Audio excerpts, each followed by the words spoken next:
Hi കൂട്ടുകാരെ, ക്ഷേത്രദർശനം നടത്താത്ത ഹൈന്ദവരായിട്ട് ആരും ഉണ്ടാകില്ലല്ലോ. അപ്പോൾ ഇന്നത്തെ വീഡിയോ എന്ന് പറയുന്നത് ഒരു ക്ഷേത്ര ദർശനമാണ്.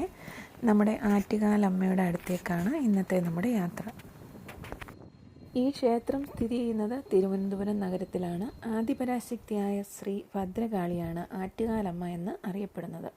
സ്ത്രീകളുടെ ശബരിമല എന്നറിയപ്പെടുന്ന ഇവിടുത്തെ പ്രധാന ഉത്സവം പൊങ്കാല മഹോത്സവമാണ്. അപ്പോൾ ഇതാണ് അതിൻ്റെ പ്രവേശന കവാടം. നമ്മൾ ഇതുവഴി കുറച്ച് മുന്നോട്ട് ചെല്ലുന്ന അത്രയും മാത്രമേ മൊബൈലൊക്കെ നമുക്ക് ഉപയോഗിക്കാൻ പറ്റൂ. അത് കഴിഞ്ഞാൽ അവർ മൊബൈൽ അങ്ങോട്ട് ഉള്ളിലോട്ടൊന്നും കൊണ്ടുപോകാൻ നമ്മളെ സമ്മതിക്കത്തില്ല. അവിടെ മൊബൈൽ സൂക്ഷിക്കുന്ന കൗണ്ടറൊക്കെ ഉണ്ട്. ക്ഷേത്രത്തിൻ്റെ മാതൃകയിൽ സുന്ദരവും ഗംഭീരവുമായ അലങ്കാര ഗോപുരവും കമനീയമായ ധാരാളം ശില്പങ്ങളും ഇവിടെ കാണാം. അപ്പോൾ നമ്മൾ അതിൻ്റെ ഉള്ളിലേക്ക് കയറി പോകുന്ന ആ നടയിലാണ് ആറ്റുകാലമ്മയുടെ ഇഷ്ട വഴിപാടായ നാരങ്ങ വിളക്ക്. അകമണ്ഡപത്തിന് മുകളിലെ വേതാളരൂഢയായ ശ്രീ ഭദ്രകാളിയുടെ രൂപം അതിപ്രധാനമാണ്. ഇതിലാണ് ഉടയാട നേർച്ച, സാരി നേർച്ചയൊക്കെ നടത്തുന്നത്.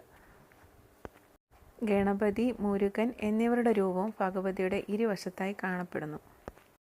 അപ്പോൾ ഇനി ഉള്ളിലോട്ട് നമുക്ക് മൊബൈൽ ഫോണൊന്നും യൂസ് ചെയ്യാൻ പറ്റത്തില്ല.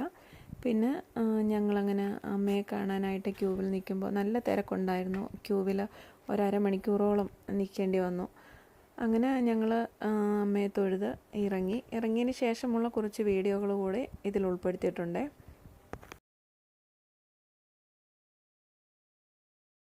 അങ്ങനെ നമ്മൾ അമ്മയെ കണ്ട് തൊഴുതിറങ്ങിയതിന് ശേഷം വെളിയിലെ അമ്പലക്കുളത്തിലേക്ക് ലച്ചുവും ചിച്ചുവും ഒക്കെ അതിനകത്ത് നോക്കി നിൽക്കുക. കാരണം അതിനകത്തിൽ ഒരുപാട് മീനും അതുപോലെ ആമയൊക്കെ ഉണ്ട്. അപ്പോൾ നമ്മൾ മീൻ ഒക്കെ അങ്ങനെ ഒരുപാട് കണ്ടിട്ടുണ്ടെങ്കിലും ആമ അവർക്കൊരു കൗതുക കാഴ്ചയാണ്. കാരണം ആമയെ അങ്ങനെ ലച്ചുവും ചിച്ചുവും ഒന്നും അധികം അങ്ങനെ കണ്ടിട്ടില്ല. അപ്പോൾ അവർക്കും തന്നെയല്ല അവിടെ വരുന്ന ഭക്തർ